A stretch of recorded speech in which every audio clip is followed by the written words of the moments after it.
Welcome to the 2010-2011 WCAC Boyz NBA Draft Special. I'm Andrew Yee, Commissioner and owner of the Toronto Yamtar franchise. With me is Peter Sy, the owner of the Wisconsin team franchise, and we will be your host this evening. There's a lot of things that we're going to talk about tonight. We're going to, of course, reveal the results of the draft lottery. That's what everybody's tuning in for. But we also wanted to clarify some things about the draft process, highlight some of the teams that are involved in the lottery this year, and also look forward to the 2010-2011 season. Peter, any opening thoughts? This is a very exciting time for teams in the lottery. There are a lot of teams that did not play so well this past year, but they can easily turn it around with a high draft pick. Well, everything can change tonight. So, coming up next, we're going to talk about the draft process and how that changed just a little bit for this year. So stay tuned.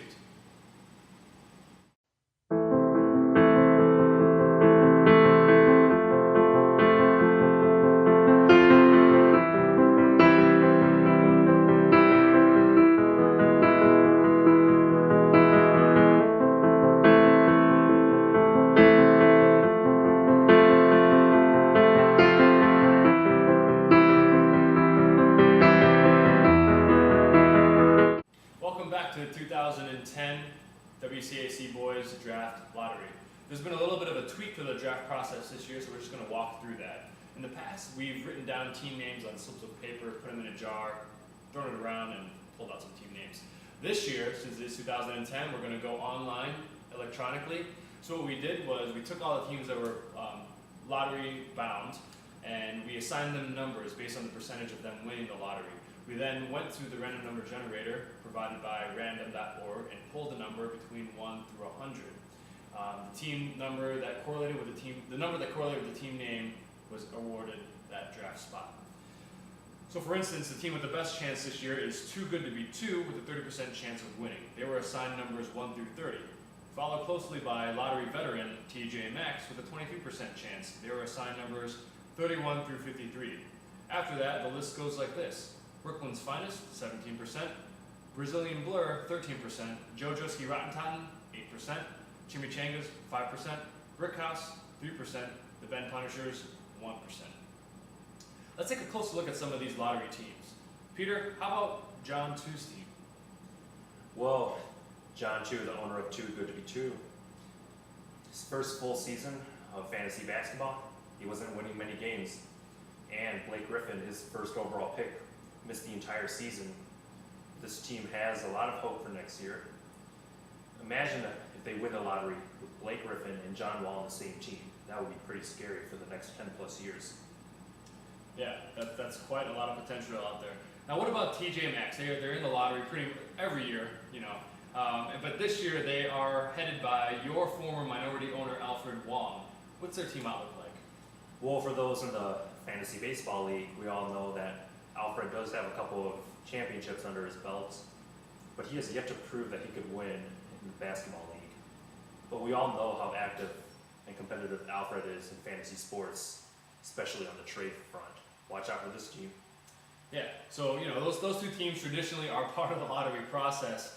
Now the rest of these 6 teams, they've been in and out of the lottery throughout the years. Is there any team that jumps out at you, maybe can make some unexpected waves in tonight's draft lottery? I would watch out for the Brickhouse, owned by Elgin Lynn. Let's not forget he's just 2 years removed from the Old Testament finals. And Gilded Arenas is expected to be back for a full season. If this team jumps into the lottery, I see them going back to the playoffs. Well, lots could happen. Next segment, the results of the 2010 draft lottery. Stay tuned.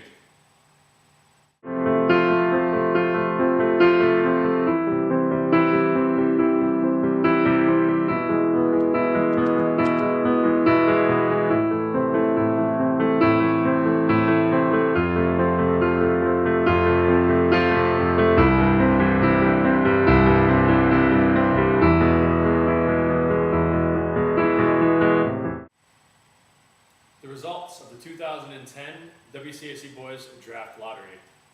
With the 8th pick in the 2010 WCAC Boyz NBA Draft, the Ben Punishers will be selecting. With the 7th pick goes to Brickhouse. 6th pick, the Chimichangas. 5th pick, JoJo's Rotten Totten. The 4th pick, Too Good to Be 2. This means Brazilian Blur has jumped into the draft lottery. And we'll be back with the first 3 picks right after this.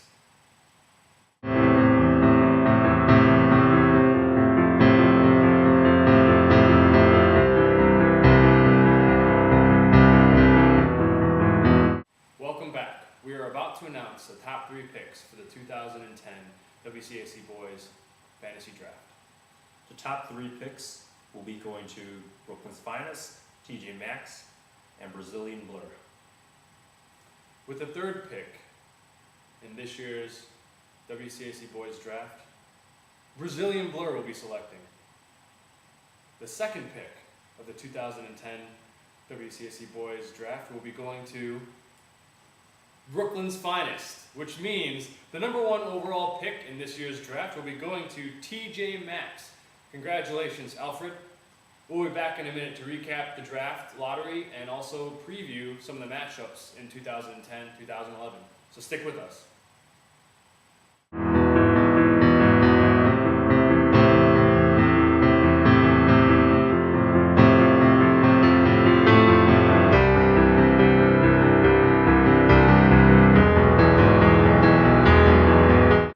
We're back for the 2010 draft lottery special.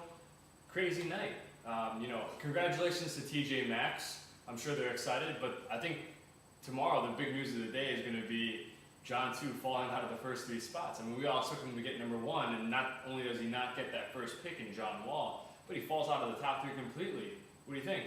Absolutely. Everyone thought that John Wall would be wearing a Too Good to Be 2 uniform based on how John 2's team finished this past year. He doesn't even get a top 3 pick. It's gotta be disappointing. Now, I gotta ask you on a personal level, because I know that you've gone through what John is going through right now and looking forward to that top pick and falling short. What's going on in John's mind? It's very devastating, but he just has to keep his head up. Who knows, maybe in a couple years he might bounce back, win a lottery, maybe in the coming years, and get into the playoffs. Yeah, well, we know that TJ Maxx is going to take John Wall, but what about the 2nd and 3rd picks, Brooklyn's Finest and Brazilian Blur? What do you expect them to do there? We're hearing some rumors of trades, but what do you think they're going to do? I see both those 2 teams drafting rookies, whether it's DeMarcus Cousins or Evan Turner. There definitely will be offers just because those rookies are really good basketball players, but I think those 2 teams in the lottery will just hold on to those picks. They're just too valuable to trade. Okay. All right. Well, we still have one more segment left. We're going to preview the 2010-2011 season, so stick with us.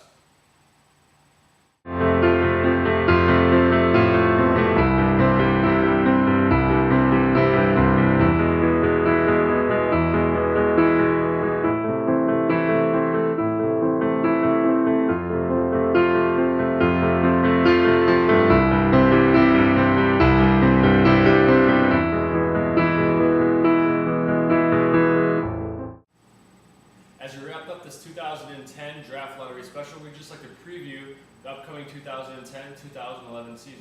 So Peter, any highlights? Week 1, we have TJ Maxx at the news. Eric will finally receive his championship ring. We also have Ralphie Poops traveling to Toronto in a possible Old Testament Conference Finals preview.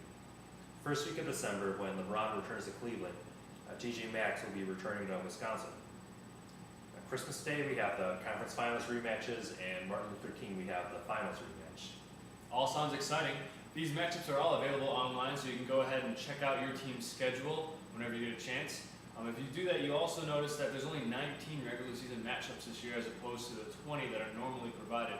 The reason being is that ESPN has combined the All-Star break and the week after that into one matchup.